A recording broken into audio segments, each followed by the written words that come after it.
Assusta-me o que algumas pessoas tentam fazer com a inteligência artificial. Podem-te colocar hoje, sei lá, em África, a fazer qualquer coisa e é difícil compreender que é falso. Não, aquela é a Cristina, ela está ali, né? Essa parte assusta. Questiona-se muito porque é que todos os miúdos têm ansiedade, porque é que todos os miúdos andam deprimidos. Se calhar por causa disso, se calhar porque estamos a uma tenra idade a apresentar questões que eles não conseguem compreender.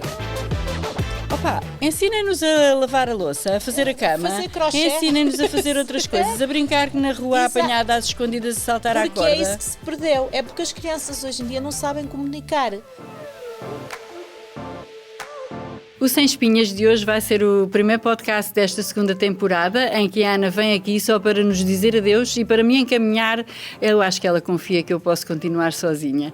Esta segunda temporada de Sem Espinhas é basicamente diferente da primeira, mas diferente porque resolvemos trazer para o Sem Espinhas um contexto mais atual e mais inclusivo. Portanto, o Sem Espinhas da primeira temporada resolvemos que queríamos convidar apenas mulheres, com histórias de mulheres e apresentado por mulheres, e esta segunda temporada do Sem Espinhas é muito mais inclusiva. Vamos ter homens, mulheres, o que quer que seja, vamos tentar trazer pessoas de todas as áreas, de todas as partes do mundo e trazer uma boa conversa até à sua casa.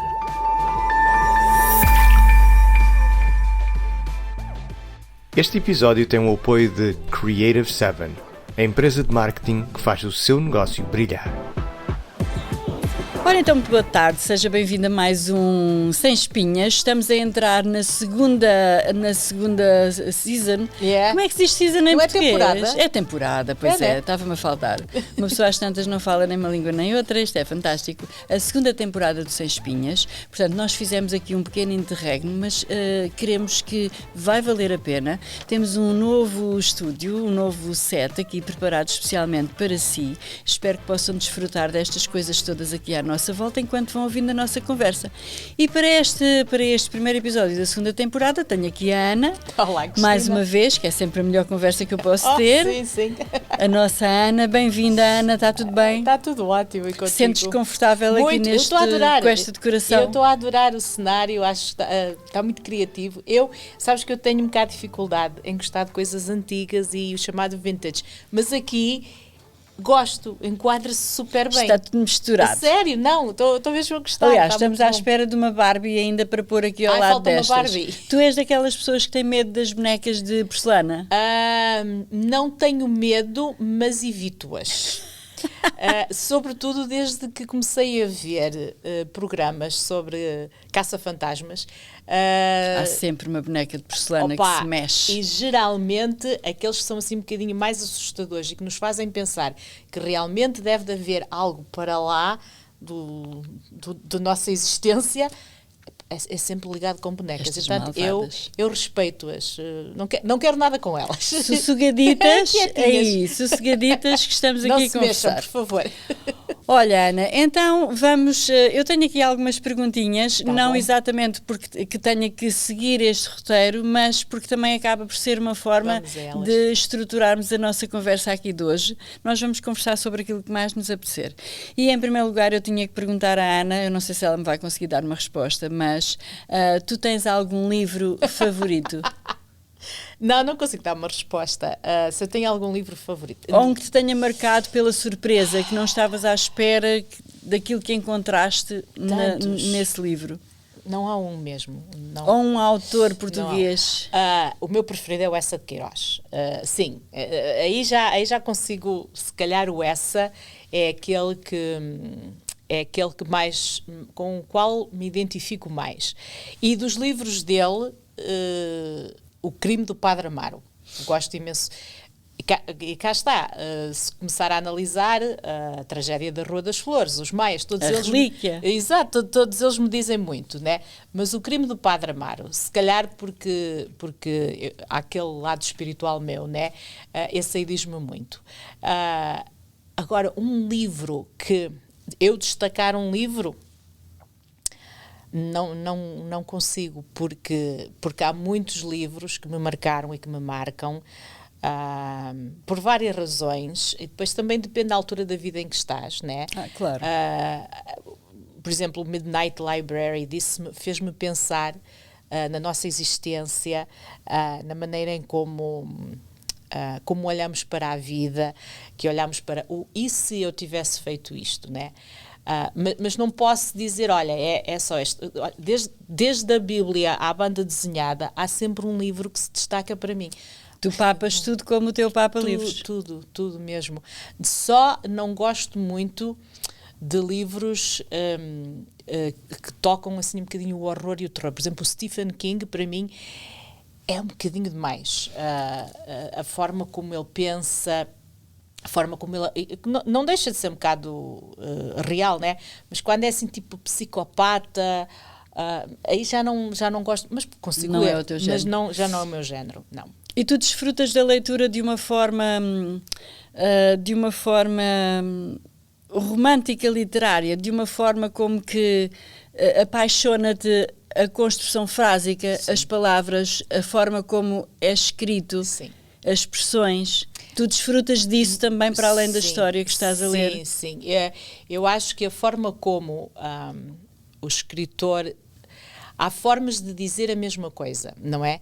E eu acho que sim, eu presto muita atenção na forma como conseguem trabalhar as palavras e cá está, às vezes quando pegas num livro que é extremamente difícil de compreender, precisas de um dicionário para ir ver sinónimos, aí torna-se um bocadinho chato. Claro, com certeza. Né?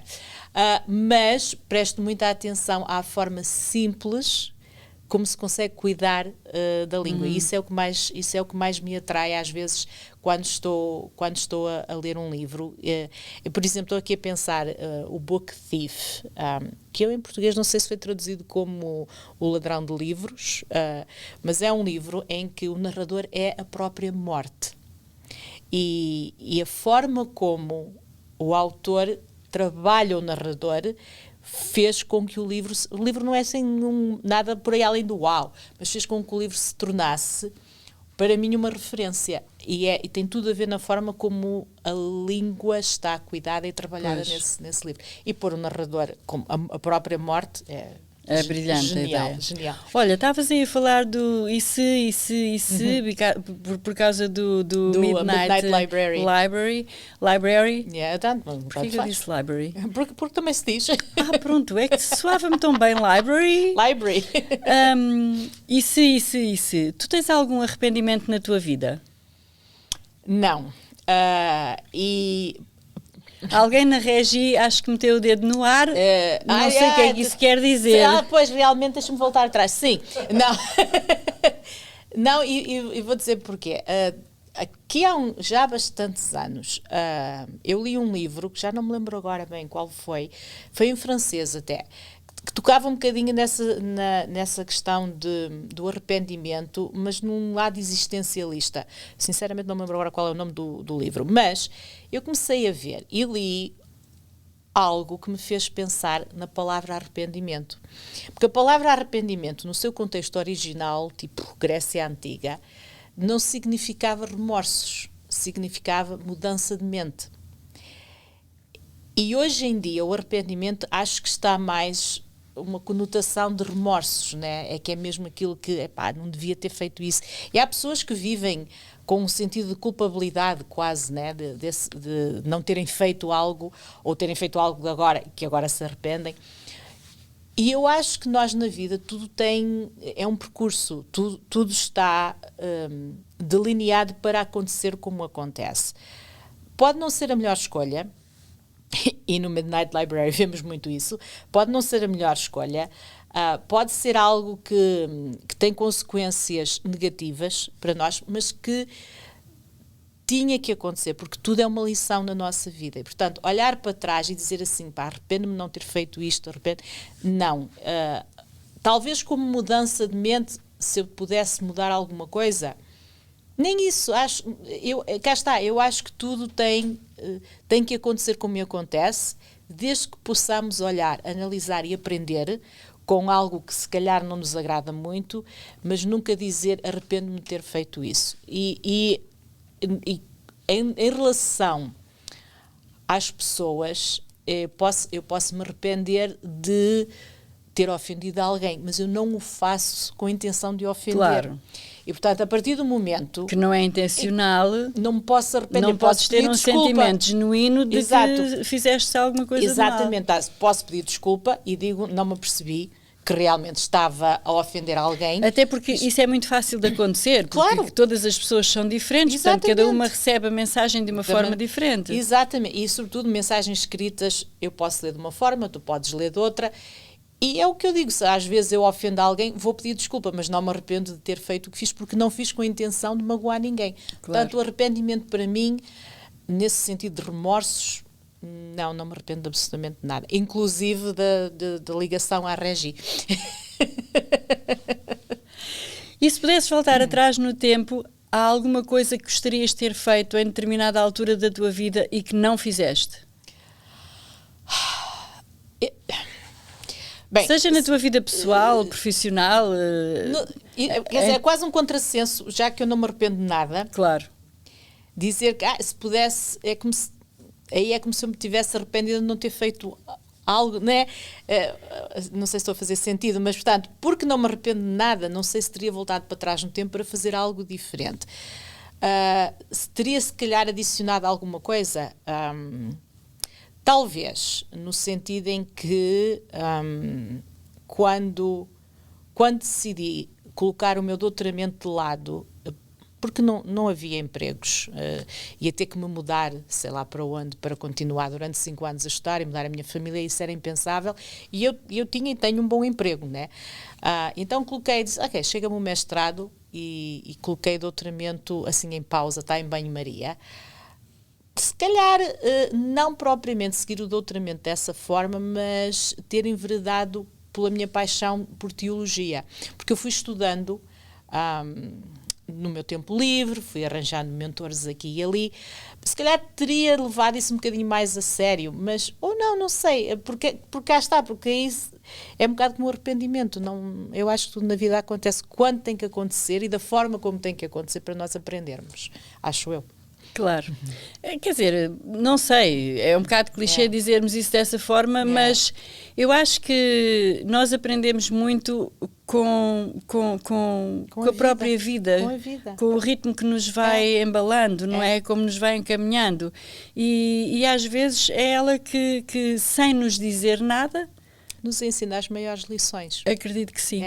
Olha, a política, amas ou odeias? Qual é a tua posição? As duas. Eu gosto muito de política, no sentido de compreender como as sociedades devem de funcionar, colocar ordem. Acho que a política é no fundo é aquilo que nós somos, né? Uma forma de podermos estar na vida e realmente trazer o bem comum para a sociedade. O que é que eu não gosto? Eu não gosto no que a política se transformou hoje em dia. Eu já fui convidada 3 vezes para concorrer a cargos políticos e das 3 vezes disse que não e continuarei sempre a dizer que não. Por isso mesmo, porque acho que a minha integridade não se encaixa com aquilo que eu vejo hoje em dia na política. Eu posso ter uma determinada ideologia e até dizer, olha, eu sou de direita, centro-esquerda, seja lá o que for. E a pessoa que tem uma abordagem oposta à minha, se faz sentido o que está a dizer naquele momento, eu vou apoiá-la, eu vou dizer, olha, não partilhamos da mesma ideologia política, mas neste caso concordo. Cá está, desde que não seja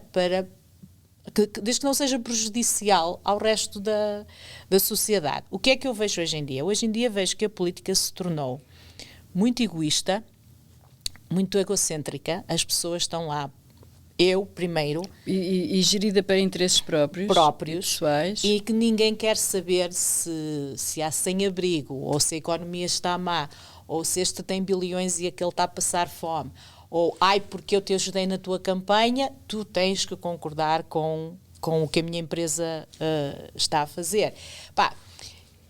E sem querer entrar em grandes pormenores, acho hoje em dia a política desiludiu-me imenso. Eu não me identifico com ninguém. É um lugar sujo. Muito, para mim é muito. Acho que não há integridade. Há ainda pessoas muito íntegras na política. Com certeza. Mas são muito poucas, claro. enquanto que deveriam ser a maioria. E quando eu me vejo, por exemplo, a olhar no tempo de eleições a dizer, ok, qual deles é o mal menor? Há qualquer coisa ali que está errada. Claro. Há qualquer coisa ali que está errada. Eu acho que esse é o pensamento de muitas pessoas na hora de votar.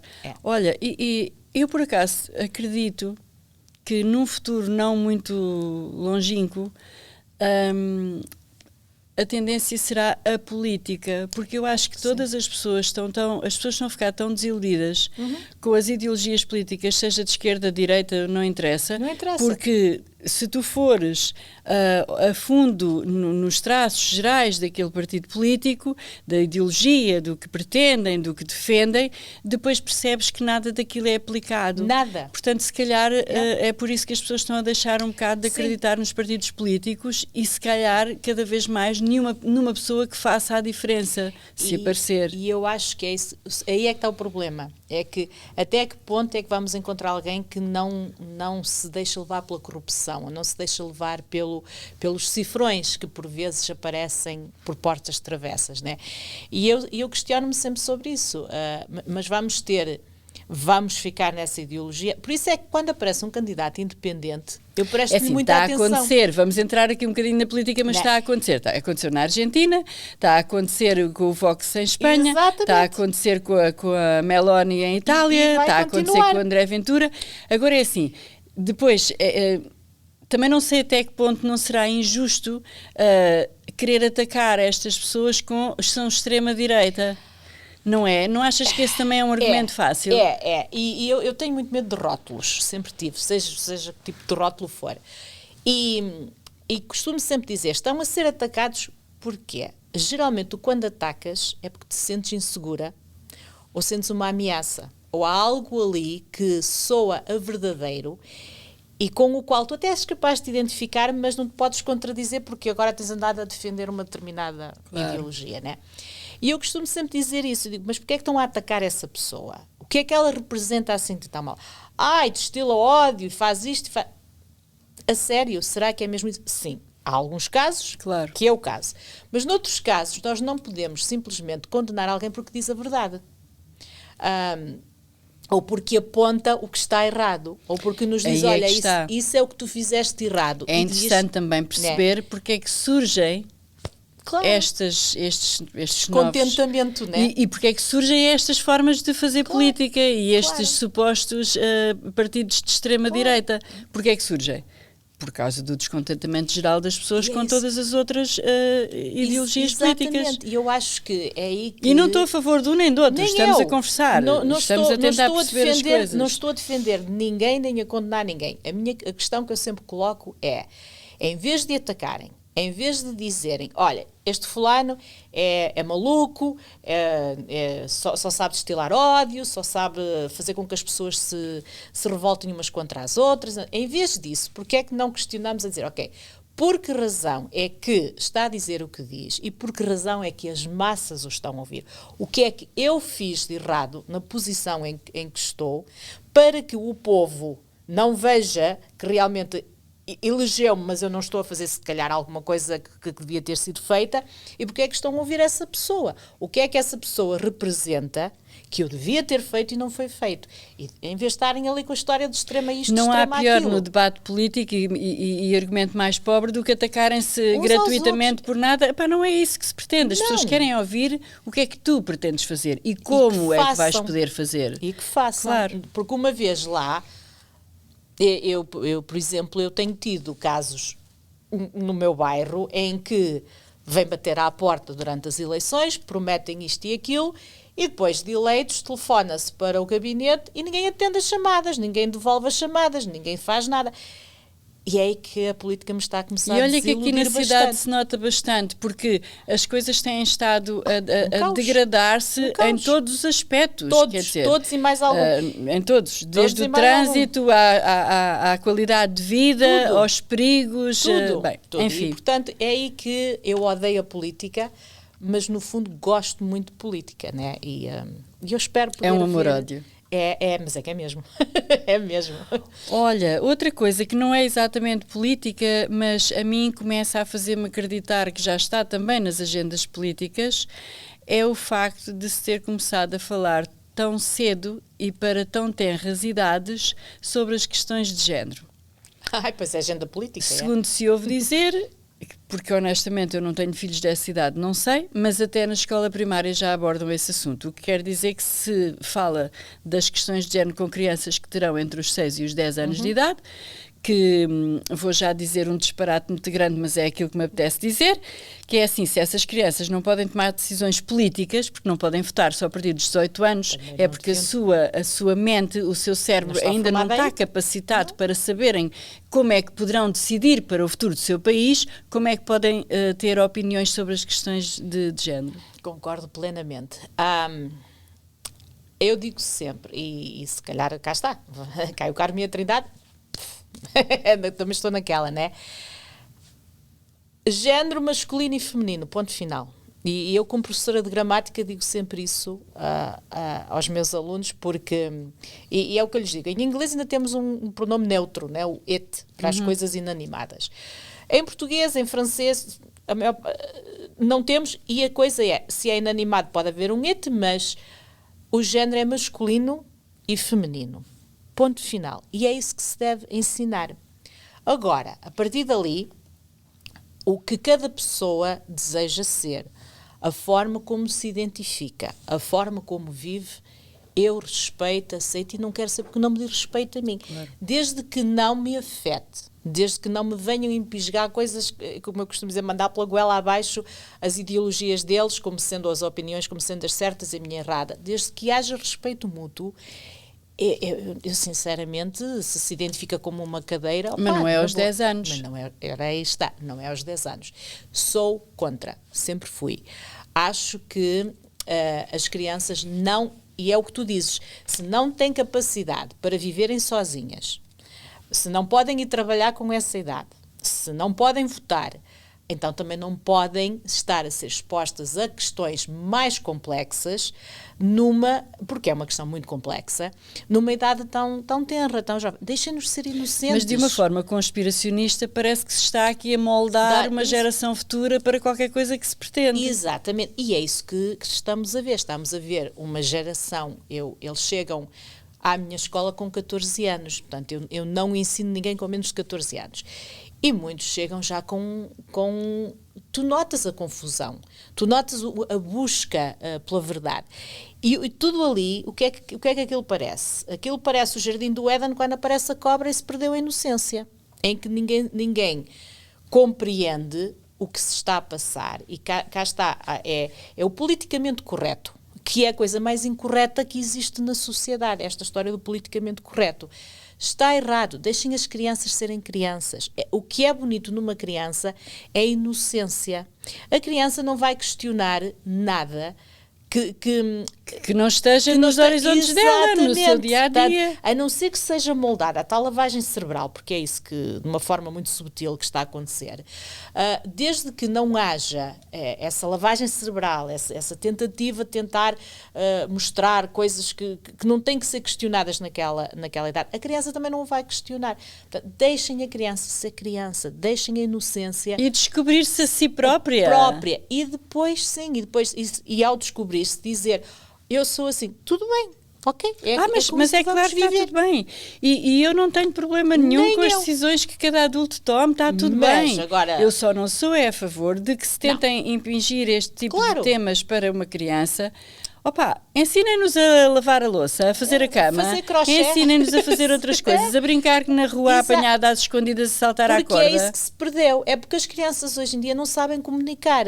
As crianças hoje em dia só sabem estar em frente aos telemóveis, ou seja lá o que for. E porquê? Porque como sociedade não queremos estar com o trabalho de as educar, mas então se não queremos educá-las, se não as queremos criar como cidadãos e seres humanos que são, por que razão é que vamos também estar a tentar moldar para questões tão complexas? E é aí que eu digo que há uma agenda política. Mas é mesmo uma questão complexa e a mim preocupa-me que no futuro isso não só vai moldar, mas vai trazer também confusão, indecisão, porque qualquer questão de algum problema a nível emocional ou o que quer que seja, a pessoa vai ficar a duvidar, esta relação não deu certo, se calhar porque eu não sou heterossexual, ou se calhar porque eu não sou homossexual e pensava que era, ou se calhar porque não sei quê. E aí é que está o problema. E não tem nada a ver com isso, porque toda a vida as relações dão certo ou dão errado, ou toda a vida nós nos questionamos se estamos a fazer as coisas certas. Isso, cá está o isso, né? Mas eu acho que é essa abordagem de... eu quando tenho esta conversa com colegas meus... às vezes, cá está, depende da pessoa e da ideologia da pessoa e aquilo que ela pretende que saia cá para fora. Um dos problemas que eu tenho com a sociedade hoje em dia é que a minha opinião é que está certa e faz favor de concordar comigo, caso contrário, cancela-se, né? O cancel culture, como eu costumo dizer. Isso está errado. Eu não tenho problema nenhum em que alguém seja heterossexual, homossexual, seja lá o que for. Não me interessa absolutamente nada a forma como cada um Mas é o que eu costumo dizer, até porque para mim, eu nasci num tempo em que a sexualidade de cada um era parte da sua vida privada. Como eu não faço parte da vida privada de todas as pessoas à minha volta, não é? Só tenho a minha vida privada na minha casa, ou mesmo que eu quisesse ter noutros sítios, continuaria a ser a minha vida privada. E não me interessa nem dos outros, nem com certeza aos outros interessará a minha.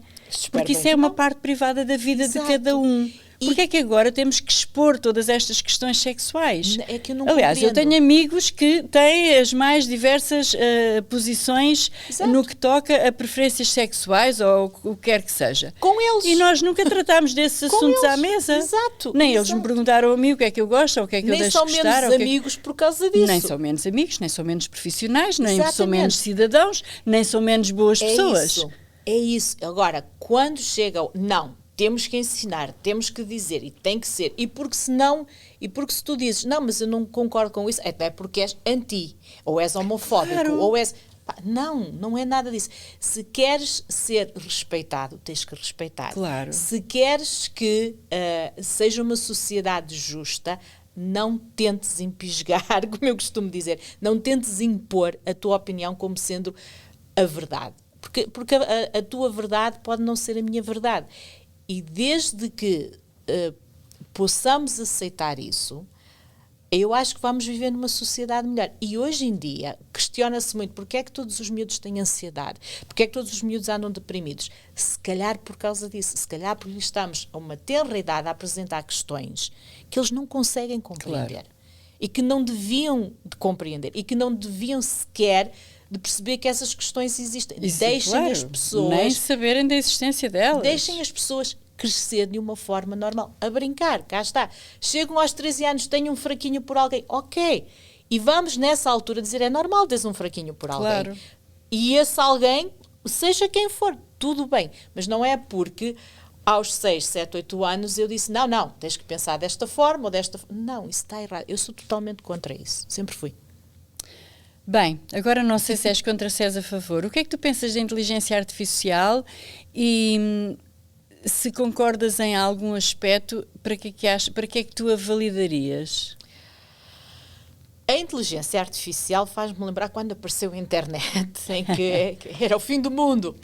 A inteligência artificial, como tudo na vida, tem um lado bom e um lado mau. Assusta-me o que algumas pessoas tentam fazer com a inteligência artificial, né? Daqui a pouco estávamos a falar daquele deepfake, etc., em que podem-te colocar hoje, sei lá, em África, a fazer qualquer coisa e é difícil compreender que é falso. Não, aquela é a Cristina, ela está ali, né? Essa parte assusta-me. Agora, acho que a inteligência artificial, tal como a internet, tem um lado bom que vem-nos facilitar a vida, né? Vem-nos facilitar a vida, por exemplo, a nível de pesquisa, E cá está, não acreditar em tudo, mas se eu por acaso quero saber algo sobre, sei lá, a perestroika, digo, olha, dá-me aí, e depois, mas ao mesmo tempo peço uma lista de fontes credíveis e vou examinar a ver se realmente é Pois, verdade. tem que ser feito dessa forma. Dessa forma, não é? Olha, deixa apanhar, disse Primeira isto. frase, pronto, é isto. Né? Faz-me lembrar quando estava a fazer uma pesquisa para a Trivia, que eu tinha-me esquecido em que ano tinha saído a telenovela Vila Faia, e perguntei, e disse-me 1800 e não sei o que. Eu digo, então, mas nem sequer Isto era outra Vila Faia. Já havia novelas em Portugal nesta altura. Portanto, é aí que nós temos que ter um bocado de... Nem sei que Vila Faia era aquela, mas enfim. Eu não sou contra. Eu acho que se souber utilizar, como tudo na vida, como utilizamos os computadores e os telemóveis, etc. Tirar partido do lado positivo, da inteligência artificial. Ela só nos vem beneficiar. Agora, claro está, como seres humanos, há sempre aquela tendência para a usar para fins que realmente não são tão positivos. E aí eu acho que os governos, se forem fiéis à ideologia política que deve de ser a democracia, sobretudo, aí deviam de implementar regras que possam colocar um travão àquilo que é feito, ou seja, não vamos agora acreditar em tudo, ou não vamos... Os crimes têm que ser punidos. Se eu te ponho agora em África a cometer um crime, eu tenho que ser punida por fazer isso. Mas e como é que vamos descobrir que fui eu? Portanto, há toda aqui Mas uma essas questões também já vêm, claro, da internet e das redes sociais, que também é uma terra sem lei, não é? Enfim.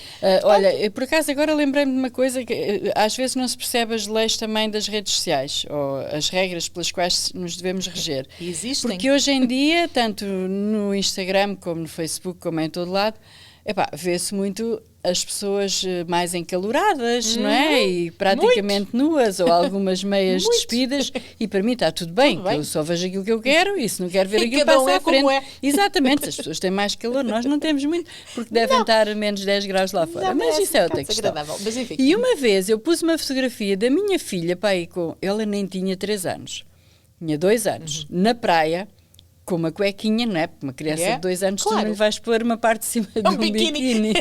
Até porque ela, graças a Deus, não tinha nada ainda para mostrar assim de mais ofensivo. E eu acho que foi o Facebook, deve ter sido para lhe dar os parabéns, pus aquela fotografia, não me bloqueou, mas houve uma denúncia àquela minha publicação, porque aquilo induzia a nudismo ou atentado ao pudor ou não sei o quê. Eu pensei assim, a sério? Nem tanto ao mar, nem tanto à terra. Pois, claro.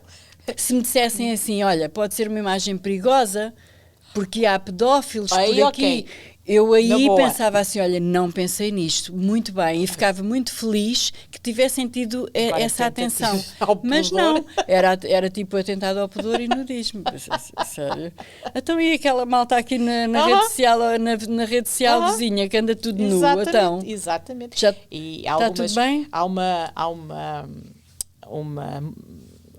ela faz parte daquela banda italiana, ela é que toca guitarra abaixo dos Maneskin, não é?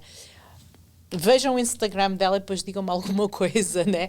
Olha, tu sabes que o vocalista, os sogros dele moram lá ao pé da minha casa. É o Damiano David, né? Sim. O nome dele. Pois, parece a minha sobrinha entrou lá, a minha prima Paula, que lançou agora um livro há pouco tempo, tens que falar com ela também. Tenho que falar com ela. Entraram num restaurante, acho que até era um evento da família, não sei se era aos anos da minha tia, se que é que foi, não me recordo. E a Paula diz que começa a olhar e acho que já estava toda a gente a dizer, Paula, és maluca, agora o Damiano aqui, agora aqui no Carvalhal, uma aldeia aqui de Bombarral. Mas é onde eles gostam de estar também, não, e acho que os sogros vivem ali na zona. Exato, e então, olha, foi assim um encontrão. Que espetáculo. Bem, ele é um excelente cantor. Mas é o que eu eles já tiveram aqui em Toronto. Acho que sim. Sim, que eu acho que o meu... Eles são uma excelente banda. Eu acho que o meu enteado foi ver. Estão agora assim num interregno em que decidiram ter carreiras a solo, né? É uma pena porque eles eram uma excelente banda rock. Mas a página a rapariga que dela não me lembro agora, acho que é Vitória. É descapotável. Vejam o Instagram e depois digam-me alguma coisa. Está bem, vamos ver. Já que é tentado a pudor. Olha... Epá, muitas pessoas têm este percurso de vida quando somos imigrantes e que temos sempre também um pedacinho do nosso coração e da nossa alma no nosso país de origem, que no nosso caso é Portugal. E o percurso de muitas destas pessoas, mesmo que tenham vivido aqui 50 anos da vida delas, chega-se à fase da reforma e querem ir viver para Portugal, ou querem pelo menos passar lá metade do tempo. Tu vês-te a fazer isso ou sequer pensaste nessa possibilidade? Vejo-me a fazer isso. As pessoas que me conhecem assim de perto sabem que eu digo sempre que eu sou portuguesa nascida no Canadá, né? Não quero com isso dizer que eu não gosto do Canadá, mas há muito pouco do Canadá com o qual eu me identifico. Identifico-me muito mais com Portugal. E deixa-me fazer aqui um parêntese. Eu acho que, de certa forma, não pode sequer ser considerado uma ofensa quando dizemos uma coisa destas. Porquê? Porque o Canadá está populado por pessoas de tantos sítios que, se calhar, já é difícil nós encontrarmos o que seja a cultura canadiana na nossa vida, no dia-a-dia, não é? Exatamente. Há coisas, se me disserem assim, gostas de visitar lugares canadenses? Adoro. O Canadá... a nível geográfico é muito bonito, muito é para não ser tão caro viajar no Canadá, mas é muito bonito. Que é um absurdo, quer dizer, custa-nos mais viajar para uma província aqui ao lado do que se calhar para a Europa, né? Mas nesse aspecto, sem dúvida. Há aspectos canadianos que eu gosto, sim, há muitos. Gosto do facto de sermos este mosaico multicultural e não o melting pot aqui do lado em que tem que se ser isto e depois é que se é aquilo. Portanto, nesse aspecto, sim, gosto muito e acho que o Canadá me deu oportunidades que se calhar nunca teria tido em Portugal. No entanto, parece aquelas canções nostálgicas do meu coração, está em Portugal, né? Identifico-me muito mais com Portugal. És mais tu, em sou Portugal. Mais eu, sou muito mais eu, sinto-me em casa. É uma coisa natural. Não sei se com as pessoas me sinto totalmente portuguesa, porque cá está. És aquela dualidade, né? És canadiana e és portuguesa e vives fora e tens se calhar uma maneira de ver e de estar na vida muito diferente, mas eu consigo me identificar, consigo ter os meus amigos lá, consigo me dar super bem, eu faço uma amizade muito mais rápida com alguém em Portugal do que se calhar faço aqui. E cá está, a cultura tem um bocado a ver. Eu compreendo a cultura portuguesa, eu identifico-me muito com ela. A nível de clima, não gosto do inverno canadiano, detesto o frio, detesto a neve. Quando diz isso, eu penso sempre assim, mas como é que é possível se esta mulher vive aqui há 40 anos? Não gosto mesmo. E sofro um bocadinho de depressão sazonal. O inverno a mim deixa-me um bocado deprimida, porque eu gosto de dias longos, eu gosto de sol. Não gosto de frio, cá está. O facto de ter vivido aqui praticamente a minha vida toda... Não consigo, eu realmente odeio. E agora que eu tenho a sorte de ter o norte e o sul do país na minha vida... Era o que eu te ia perguntar agora, então e vais para onde? As duas, porque o Minho e o Algarve são tão diferentes... Que não podes abdicar de uma para... nem do outro. E, portanto, adoro o clima do Algarve, adoro o sol algarvio, o céu azul... adoro estar junto à praia, nunca lá passei nenhum inverno, mas imagino que seja muito mais agradável do que passar aqui. É ameno, não é? Nunca é frio, claro, mesmo como na minha zona. E ver, por exemplo, quando o Jamie fala com os pais, dizer, hoje está frio, está a 17 graus positivos. Isso é um frio terrível. E o Algarve de inverno é diferente. Pois, cá está. Mas podes apreciar muito melhor de muitas coisas porque tem muito pouquinha gente. E por outro lado, as pessoas que me conhecem sabem que eu amo Arcos de Valdevez, né? Arcos de Valdevez é um pedaço de mim, sobretudo o Rio Vez.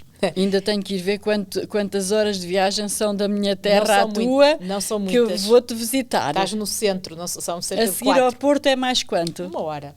Então pronto, só é 4 horas. Tá. E eu... embora no inverno chova, né? E assim na serra cai a neve, a minha aldeia no outro dia estava branquinha. Neva lá. Estava branquinha, nada como aqui. Eu Eu sou uma apaixonada por Arcos de Valdevez. Eu já tinha reparado, assim, por uma outra coisita. Eu sou muito arcoense e acho que vejo-me um dia a dividir, não a ir para Portugal e abandonar o Canadá. Isso também mas acho que não passar ia lá conseguir. umas temporadas. Sim, vejo-me a passar lá muito mais tempo e a dividir esse tempo entre o Algarve e o Minho. E a Regi concorda?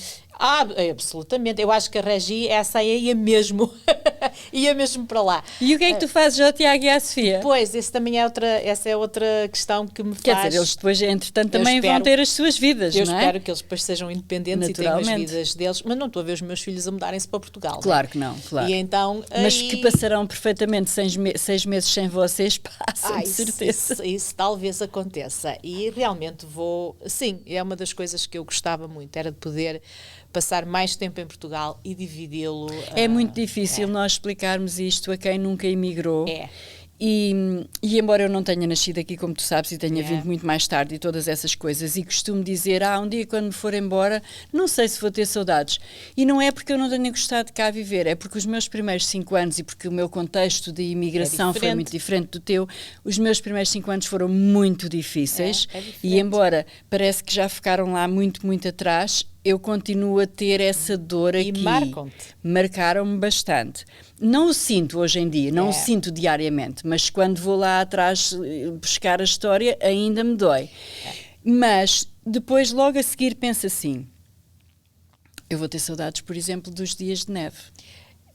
E é isso. Não é no dia a seguir, é no dia que neva. No dia em que neva. Porque eu acho lindos os dias de neve.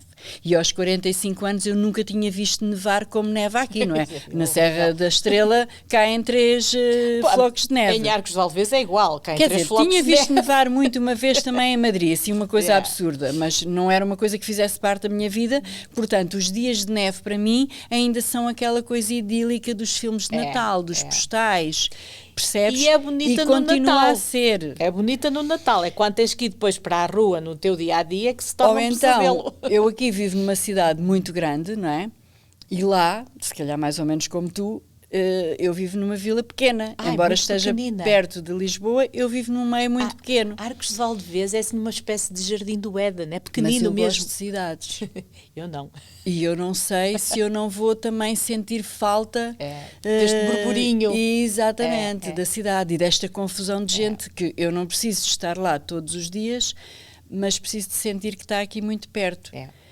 E depois é assim, tu levas, não sei, no meu caso, e no teu, menos porque tu vieste criança, tu levas algum tempo a adaptar-te, depois já te adaptaste, e depois voltas para lá, e depois pensas assim, e agora?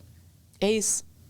O que é que eu faço? Portanto, isto é um sentimento muito difícil de se transmitir a quem nunca passou por isto. E muito nosso, muito imigrante. E muito nosso. E sobretudo para quem está em continentes diferentes, porque nem sequer é num país europeu, portanto há muitas diferenças, é um bocado estranho. Eu sempre tento explicar isso, às vezes quando eu digo que está 20, 30 negativos, os meus amigos lá dizem, mulher, sai daí, vem para cá, e não sei. Eu disse, eu compreendo, mas eu sei que vocês não conseguem compreender que há toda uma bagagem que vem connosco e que eu, por exemplo, eu não gosto muito de cidade, eu sou mesmo menina da aldeia e digo sempre, não sei se vou ter saudades de Toronto, mas vou porque ao mesmo tempo, agora no inverno, eu gosto de passar o Natal aqui em Toronto, né? Gosto de ir aos mercados, gosto muito de ir ao Path, quando eu digo, olha, temos assim uma espécie de uma cidade subterrânea, fica tudo encantado. E tu és a menina da cultura e aqui tens de tudo, exato, tens musicais, tens concertos, tens teatros, tudo. É o que eu digo, os YouTube, quando o Bono veio aqui apresentar o livro, só havia 2.500 lugares, eu consegui 2, né? Portanto, era impensável se eu estivesse em Portugal ir fazer isso, né? Portanto, há coisas em Toronto, embora eu não goste muito da cidade, ou quase nada, há coisas em Toronto com as quais me identifico e que gosto. Eu gosto muito da minha pasmaceira de Arcos de Valdevez, mas cá está, no inverno, sobretudo, não deixa de ser um bocado de pasmaceira. Eu acho que o ideal, uma vez que és imigrante, passa a ser mesmo por isso, lá e cá nem lá, estás ali naqueles dois mundos. E essa é uma grande vantagem de termos dupla cidadania. Sim, sem dúvida. Porque abre-te realmente as portas para o mundo. Sem dúvida. E isso é uma honra. Para mim foi uma honra quando eu recebi a minha cidadania canadiana, confesso que foi, porque eu acho que nem nunca tinha colocado a possibilidade de algum dia na vida ter outra cidadania que não a portuguesa. Portanto, senti-me muito honrada e fiquei emocionada nesse momento. E no teu caso, acho que ainda consegues dar mais valor, porque, por exemplo, para mim, a cidadania canadiana veio por nascimento e logo os meus pais foram ao consulado e adquiriram-me logo a portuguesa. Eu fiquei portuguesa com 1 ou 2 anitos, quer dizer, nem sequer tinha noção do que era isso. Claro. Portanto, eu cresci a minha vida toda portuguesa e canadiana. Nunca soube dar esse valor de se lutar. Porque para ti foi uma coisa natural, tive, adquirida naturalmente. Exato, sempre tive, né? Portanto, chego a Portugal... mas eu sou portuguesa também, né? Chego ao Canadá, eu sou canadiana. Quer dizer, nunca tive que lutar para ser ou uma coisa ou a outra, porque realmente foi-me dada assim de mão beijada, né? Claro. E eu admiro muito no teu sentido, assim como quando os meus pais ficaram canadianos. Foi uma luta enorme, porque o meu pai passou por França, por Nova Iorque, depois veio para aqui. Portanto, veio a salto, como se dizia, era o termo usado. Exato, foi a salto para a França. Veio assim. Foi a salto para a França. Temos que o trazer aqui. O meu pai tem uma história super interessante. Eu tenho uma admiração Como é que enorme chama o teu pai? José. Oh, senhor José, tem que vir aqui conversar comigo.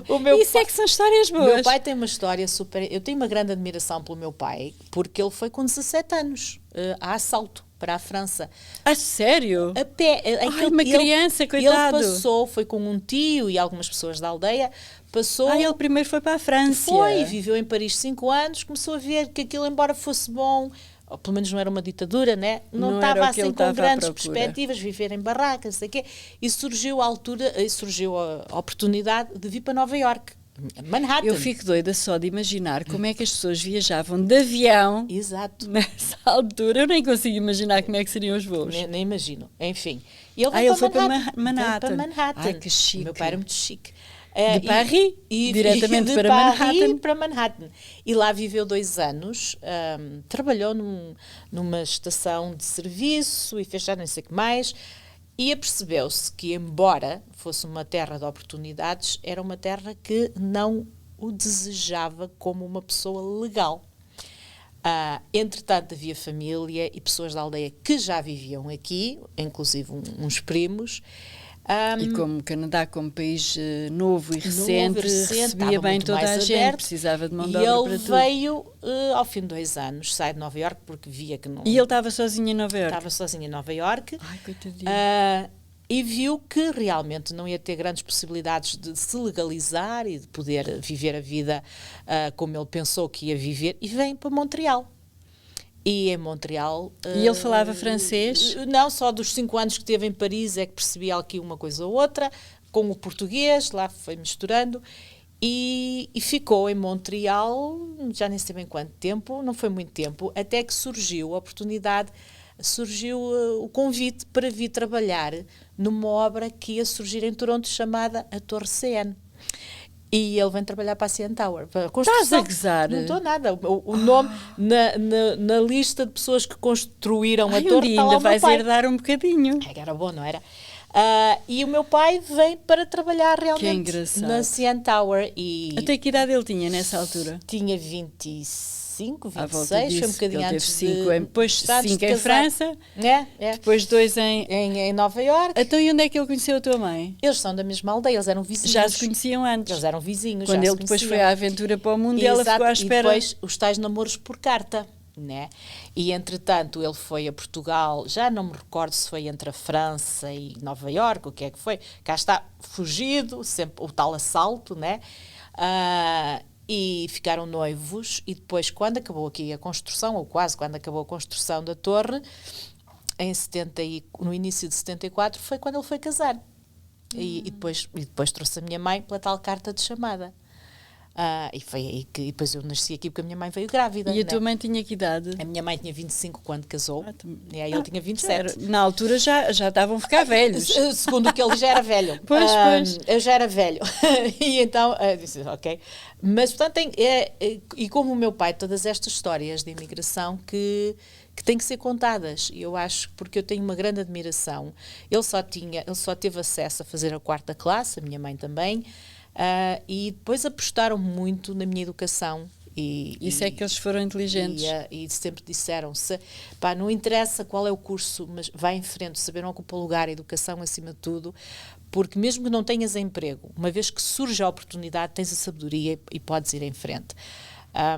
Mas sim, o meu pai eu às vezes pergunto, mas porquê é que veio de França? Era um bocadinho mais perto de Portugal, mas eu compreendo realmente a razão pela qual ele saiu e porque é que ele veio para Nova Iorque e depois para Montreal e depois acabou em Toronto. Depois acabou em Toronto, né? Isso que é há 50 anos, 50 mais ou menos. Mais, eu tenho 51 já. Já viste? Eu não consigo imaginar, mas tenho uma admiração enorme pelas pessoas que tiveram esse tipo de coragem. Sim, coragem. Naquela altura, eu acho extraordinário. Nem tinhas um telefone para telefonar a contar nada. Ou a chorar. Qual ou telemóvel, nada. qual carapuça. Olha, eu acho que a Regi, entretanto, nos despede ou vai embora e deixa-nos aqui à conversa. Estamos na conversa. Mas agora, para terminar, eu não sei, não faço a menor ideia, mas não consigo imaginar outra coisa que pudesses fazer na vida sem seres professora. Mas se não tivesses sido professora, isto não só porque gostas de ensinar, mas porque gostas de transmitir conhecimento, porque eu acho que o gosto que tu tens em adquirir conhecimento é para o transmitir também. Se não tivesses sido professora, o que é que poderias ter sido? Olha, ali até aos 22 anos eu teria dito que não havia outra possibilidade, seria sempre professora. E por isso mesmo, porque eu adoro aprender, eu adoro ler. Eu costumo dizer que quando me reformar vou voltar para a universidade para tirar mais cursos, só por prazer, não quero saber de canudos, mesmo por prazer. Eu recordo-me de estar na segunda, terceira classe e implorar à professora para me deixar escrever no quadro. Eu adorava. E chegava à casa e na parede da cozinha, da sala, fosse lá onde fosse, punha assim uns bonecos e explicava e dava-lhes aulas. Eu sempre gostei. A minha forma preferida de brincar era fazer de conta que era professora e escrever. Eu não escrevia nas paredes, mas usava a parede como se estivesse ali a escrever, etc. Portanto, e sempre tive uma paixão enorme por ser professora. E como sempre adorei livros, literatura e história, sempre me debrucei muito nessas duas áreas. Ali aos 22 anos, vou trabalhar para a rádio e embora eu sempre, desde a minha adolescência, eu sempre tenha adorado música e eu quando gosto de uma coisa eu sou obcecada. Ou seja, eu tento aprender, tento saber tudo e mais alguma coisa e a música acompanha-me com os livros.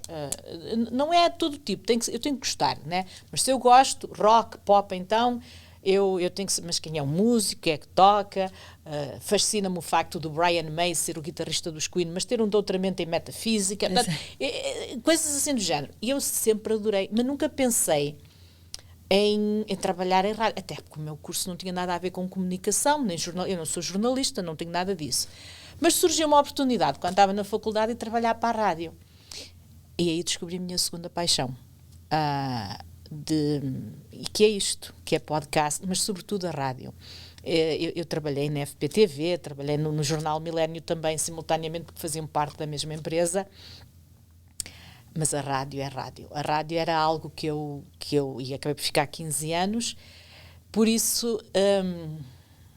15 anos é muito ano, acabei por ainda ficar a fazer 15 rádio. anos, já era professora e eu tinha a sorte de poder trabalhar os meus horários. Não era todos os dias, claro. Não, fazia...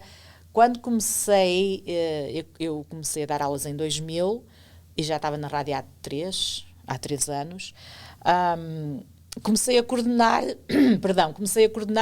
com, e tive sorte nesse aspecto. O Franco Álvares dava-me essa possibilidade de dizer, olha, posso trabalhar aqui e ali.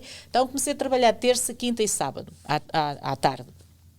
À terça e à quinta era depois das 5, acho eu, qualquer coisa assim. Entretanto, nasceu a Sofia e aí eu diminuí ainda mais as horas, on and off, como se costuma dizer, ia, não ia, mas acabei por ficar 15 anos. E tu tinhas um programa próprio ou deram-te um programa que se encaixava na tua personalidade? Ou como é que foi? Eu fazia de tudo, fazia estudo, as horas de estúdio normais. Tinha um programa, o AIOU, em que lia histórias infantis. Mas dentro daquela programação, muitos anos fiz a música na estrada, tinha um determinado formato, mas eu tentava apresentar várias músicas, vários géneros musicais, porque havia a tendência de seguir sempre a mesma coisa, de se ouvir sempre a mesma coisa. E eu dizia, mas a música não é só isto, há muito mais. E então, assim, de uma maneira muito subtil, eu ia tentando infiltrar coisas e deu muito bom resultado. E ainda hoje, acho que, paralelamente com o ser professora, este lado de podcast e de música, a rádio, ainda é talvez a minha paixão. Que giro. Por acaso é uma coisa que eu nunca fiz e também tenho muita curiosidade mesmo, muita curiosidade da rádio. E uma vez que faças, é um bichinho que... Porque é aquele mistério, é a voz, é o facto às vezes de ir fazer programas a determinados estabelecimentos comerciais, entrava, e eu gosto muito de passar despercebida. Uma das razões porque disse não à política. Eu gosto muito de passar despercebida, mas abres a boca e olham para ti. E, né, você que é a Ana, né? Que é tal coisa da voz. E pensas, ok, se eu não falar, talvez ninguém saiba quem eu sou. E isso é muito giro, esse mistério é muito giro. Olha, pois imagino que sim. E eu acho que tens uma voz muito bonita, muito boa. Obrigada. Não te vou fazer a gracinha do telefone, porque tu já conheces a graça do telefone, portanto não te vou fazer essa, mas vou-te fazer outra gracinha. O telefone. Eu ainda não tenho a certeza, portanto não faço ideia se o convidado seguinte é a pessoa que eu convidei ou não, porque ainda não aceitou. Portanto, eu não sei quem é o convidado seguinte. De qualquer forma, também não interessa para o caso. Mas eu vou-te pedir que tu deixes uma pergunta para o próximo convidado, seja ele quem for. E vou tentar fazer isto, digo-te já, vamos começar a fazer hoje e vou tentar fazer isto depois de todas as outras vezes muito com os outros convidados, que eu acho que é capaz de dar aqui um entrelaçar engraçado de conversa.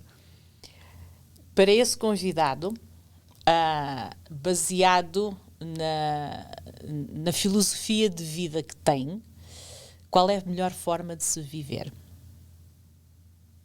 Ouviste? Qual é a melhor forma de se viver?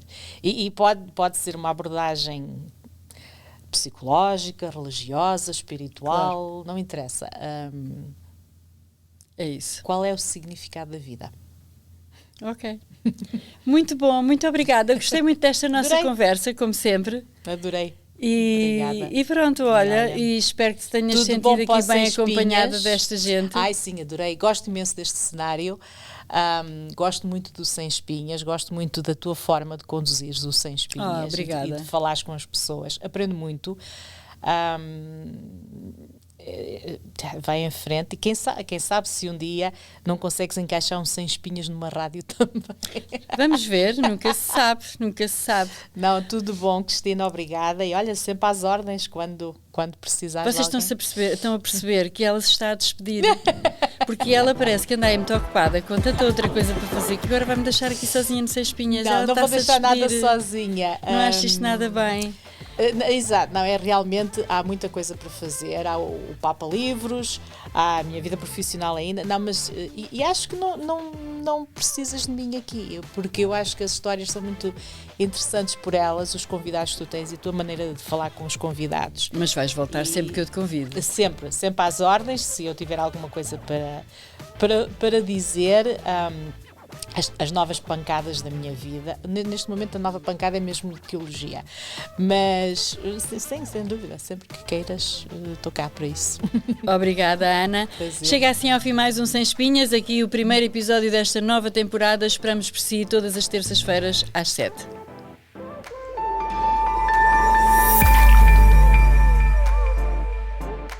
Este episódio tem o apoio de Creative 7, a empresa de marketing que faz o seu negócio brilhar.